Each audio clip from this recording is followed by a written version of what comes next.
Dan konon katanya, masih banyak arwah penasaran yang masih tertinggal di jalur ini hingga saat ini. Arwah-arwah tersebut sering mengganggu para pengguna jalan hingga menyebabkan kecelakaan. Hai semuanya, Assalamualaikum warahmatullahi wabarakatuh. Selamat datang kembali di channel aku, Nova Mustika Sari.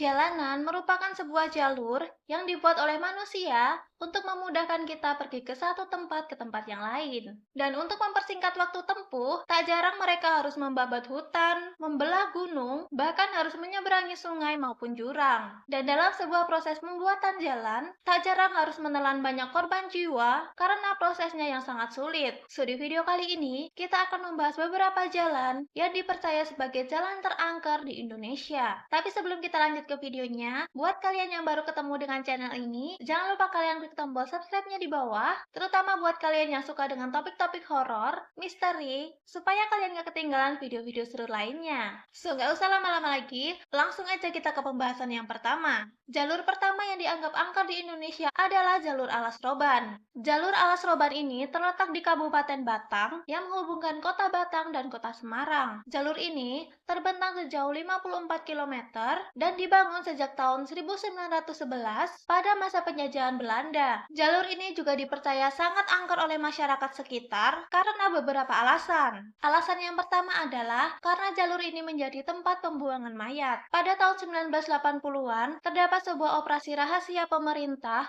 yang disebut sebagai Operasi Petrus atau penembak misterius. Singkatnya, Petrus ini merupakan sebuah operasi rahasia yang dilakukan oleh pemerintah untuk menurunkan jumlah kriminalitas yang ada di Indonesia. Alih-alih diadili, orang-orang yang diduga bertanggung jawab atas tindak kriminal tersebut malah dieksekusi mati. Dan konon katanya, banyak orang-orang biasa yang tidak terlibat dengan tindak kriminalitas tersebut juga menjadi korban Petrus. Kalau kalian penasaran dengan tragedi Petrus ini, kalian bisa komen aja di bawah, karena kalau dibahas di sini, tragedi Petrus ini akan sangat panjang. Jadi kalau kalian mau aku bahas tentang tragedi Petrus ini, kalian bisa komen di bawah ya. Oke, lanjut. Nah, korban dari tragedi Petrus ini juga tak main-main. Bisa ratusan bahkan ribuan orang. Dan salah satu tempat yang digunakan sebagai lokasi pembuangan mayat dari korban Petrus ini adalah Alas Roban. Dan konon katanya, para arwah penasaran tersebut masih ada di Alas Roban hingga saat ini dan sering mengganggu para pengguna jalan. Dan alasan kedua yang menyebabkan jalur Alas Roban ini menjadi sangat angker adalah karena jalur ini dibangun dengan darah. Jalur Alas Roban ini disebut sebagai jalur berdarah karena jalur ini dibangun pada masa penjajahan Belanda, di mana para pekerja yang membangun jalur ini merupakan pribumi yang dipaksa bekerja tanpa menerima upah sepeser pun. Selain karena kerja paksa,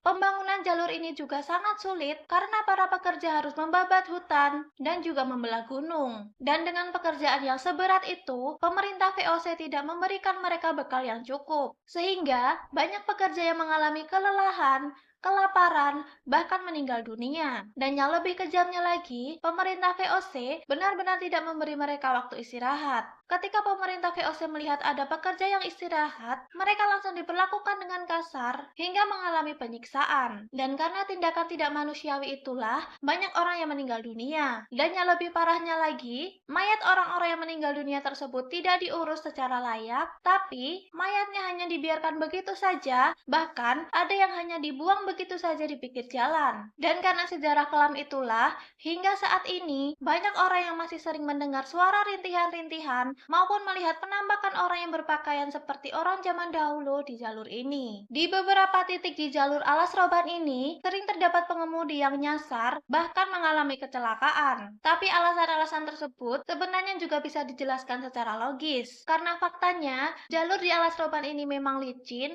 berliku-liku, dan juga terdapat beberapa tikungan yang tajam. Jadi para pengguna harus lebih berhati-hati ketika melintasi jalur ini. Dan jalur terangker yang kedua adalah Tol Cipularang. Tol Cipularang ini menghubungkan Cikampek, Purwakarta, dan Padalarang. Jalan tol ini dibangun pada tahun 2003 hingga 2005 dan menjadi jalan tol dengan pembangunan tersingkat. Tol Cipularang ini membentang sejauh 54 kilometer dengan pemandangan yang sangat indah. Para pengemudi akan dimanjakan dengan pemandangan hijau dan menyejukkan mata. Dan walaupun indah, konon katanya jalur ini juga menjadi jalur yang sangat angker karena jalur ini melintasi Gunung Hejo yang dipercaya sebagai kerajaan gaib. Terdapat banyak cerita-cerita mistis yang pernah terjadi di jalur ini. Tetapi ada satu cerita yang paling terkenal dan ikonis dari jalan ini, yaitu cerita tentang sebuah keluarga yang hendak berlibur ke Bandung. Dan keluarga ini terdiri dari ayah, ibu, dan juga anak mereka yang berumur 8 tahun. Saat mereka sudah memasuki tol Cipularang ini, di tengah jalan, tiba-tiba anak mereka ingin buang air kecil. Dan sang ayah pun kemudian menepikan mobil mereka. Tapi setelah ditunggu beberapa saat,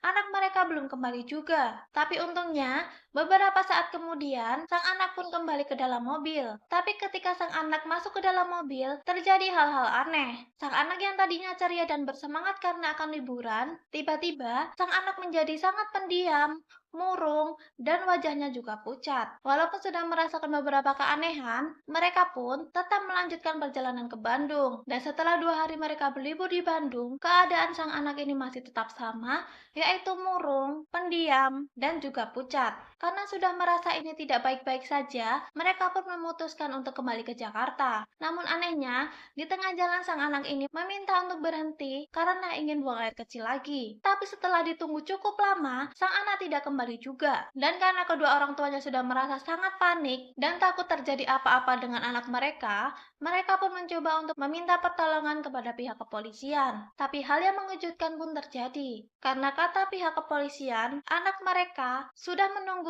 di pos polisi sejak 2 hari yang lalu. Terus, siapa dong yang ikut mereka ke Bandung selama 2 hari tersebut? Apakah kalian percaya dengan cerita ini? Coba kalian komen pendapat kalian. Dan selain cerita tadi, para pengemudi juga banyak yang bersaksi bahwa ketika mereka melewati jalur ini, mereka juga mengalami hal-hal mistis seperti tiba-tiba mengantuk, pandangan yang tiba-tiba kabur, bau amis yang sangat menyengat sampai ke dalam mobil, ada sosok yang tiba-tiba menyeberang jalan, bahkan juga sering terdapat penampakan sosok wanita yang tiba-tiba duduk di jok belakang. Dan menurut warga sekitar, beberapa titik paling rawan di tol Cipularang ini disebabkan karena ada sosok penunggu yang bernama Kamilin. Nah, siapa sih Kamilin ini? Jadi, Kamilin dipercaya merupakan sosok sesepuh desa yang hidup di masa penjajahan Belanda dan konon katanya kini arwah Kamilin bersemayam di Batu Putih di Gunung Hejo. Apakah kalian yang pernah melewati jalur ini pernah mengalami hal-hal mistis? Coba kalian komen di bawah. Dan jalur terangker yang terakhir adalah Cadas Pangeran. Jalur Cadas Pangeran menghubungkan kota Bandung, Sumedang, Majalengka, dan juga Cirebon. Dan jalur ini juga terkenal karena kondisi alamnya yang berupa lereng dan juga cadas yang sangat curam. Dan jalur ini juga dibangun pada masa penjajahan Belanda pada tahun 1809 atas perintah Gubernur Jenderal Hindia Belanda yang bernama Herman William Dendles. Dendles juga mempekerjakan warga sekitar dengan sistem kerja paksa. Dan karena sistem kerja paksa inilah, banyak pekerja yang meninggal dunia karena kelelahan, terserang malaria, bahkan ada juga yang meninggal karena serangan hewan buas. Dan konon katanya, para arwah yang meninggal dunia karena tersiksa tersebut masih tertinggal di Cadas Pangeran hingga saat ini. Dan konon katanya, banyak pengendara yang melintasi jalur Cadas Pangeran ini sering mendengar suara-suara meminta tolong. Dan yang lebih mengerikannya lagi, arwah-arwah tersebut terkadang tidak hanya meminta tolong, tapi mereka meminta tolong untuk menemukan bagian tubuh mereka yang hilang. Dan bahkan, karena sejarahnya yang kelam dan juga lokasinya yang angker, jalur Cadas Pangeran juga memiliki cerita-cerita yang legendaris. Dan salah satu cerita yang paling terkenal dari jalur ini adalah ketika ada seorang pria yang melintasi jalur ini pada malam hari, kemudian dia bertemu dengan seorang wanita cantik yang ingin meminta tumpangan. Dan karena merasa kasihan, pria tersebut pun berhenti dan memberikan tumpangan kepada wanita itu. Dan ketika wanita itu sudah naik, wanita tersebut lantas menggoda pria tersebut hingga mereka mereka mengalami kecelakaan. Dan konon katanya, banyak orang yang mengalami kecelakaan di tempat tersebut memang disebabkan arwah wanita tersebut. Dan tak jarang juga, para korban yang mengalami kecelakaan mengalami luka-luka, bahkan sampai meninggal dunia. Dan ada satu cerita aneh dari jalur ini, dan konon katanya, orang-orang yang selamat dari kecelakaan di tempat tersebut, ketika luka di tubuh mereka sudah pulih, orang-orang tersebut menjadi tidak waras dan selalu ingin memeluk batang pohon. Apakah kalian percaya dengan mitos ini? Coba dong kalian komen di bawah. Dan selain penampakan sosok wanita, banyak juga orang yang bersaksi bahwa mereka sering melihat ada sosok ular besar berjenis piton atau boa yang berdiam diri di pinggir jalan. Dan konon katanya, ular tersebut sedang menunggu para pengemudi yang kecelakaan di tempat itu untuk dimakan. Dan beberapa mitos yang dipercaya dapat menghindarkan kecelakaan maupun gangguan-gangguan gaib di jalur Cadas Pangeran ini antara lain, yang pertama, pengendara harus melemparkan koin atau rokok yang sudah dinyalakan ke jurang pinggir jalan. Dan hal ini dipercaya menjadi penolak bala agar pengendara tidak diganggu oleh penunggu jalur tersebut. Dan yang kedua, sebaiknya para pengendara tidak melalui jalur ini setelah maghrib. Kenapa? Karena selain jalanan ini gelap, curam, di jalur ini juga sering terdapat begal. Kalau masalah begal ini menurutku lebih serem sih daripada penampakan-penampakan setan gitu. Kalau menurut kalian gimana? Nah, selain itu, pada saat malam hari, di jalur ini juga sering terdapat penampakan sosok hitam besar, kepala buntung terbang, dan juga penampakan sosok wanita dengan wajah yang tidak wajar. Dan terlepas dari cerita-cerita mistis dari jalur-jalur yang sudah kita bahas tadi, sebenarnya ada beberapa hal logis yang bisa menjadi penyebab kecelakaan. Seperti pengemudi yang mengalami kelelahan, mengantuk, kontur jalan yang licin, berkelok, kurangnya penerangan, maupun kondisi kendaraan yang kurang prima. Jadi, sebelum kalian melakukan perjalanan, baik jauh maupun dekat, alangkah baiknya kalian memperhatikan kondisi kendaraan kalian, cek mesinnya, olinya, remnya, kondisi ban, dan lain sebagainya. Dan alangkah baiknya sebelum kalian melakukan perjalanan, kalian melakukan servis kendaraan terlebih dahulu. Dan hal penting lainnya yang harus kalian lakukan ketika melakukan perjalanan adalah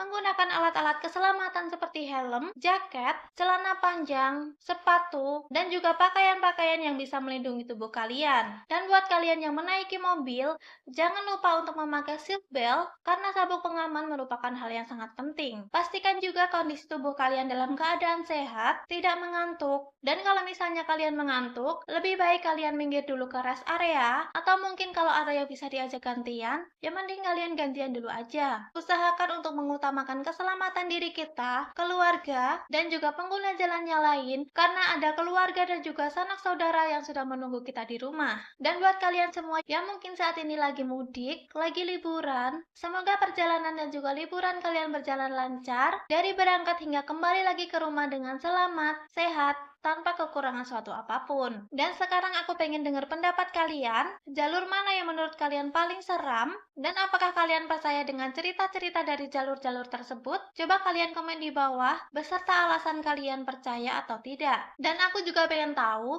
apakah kalian juga memiliki cerita-cerita mistis ketika kalian melewati salah satu jalur-jalur yang udah kita bahas tadi? Atau mungkin, kalian juga memiliki cerita-cerita mistis dari jalan-jalan yang lain yang belum kita bahas di video ini? Kalian bisa komen di bawah ya. Dan cukup sekian dulu pertemuan kita hari ini. Kalau kalian suka videonya, jangan lupa kalian klik like-nya, share juga ke sosial media yang kalian punya, komen juga di bawah kira-kira topik apa yang seru buat kita bahas di video selanjutnya, dan jangan lupa juga kalian klik tombol subscribe-nya di bawah dan nyalakan lonceng notifikasinya, supaya kalian gak ketinggalan kalau aku upload video baru. Bye-bye!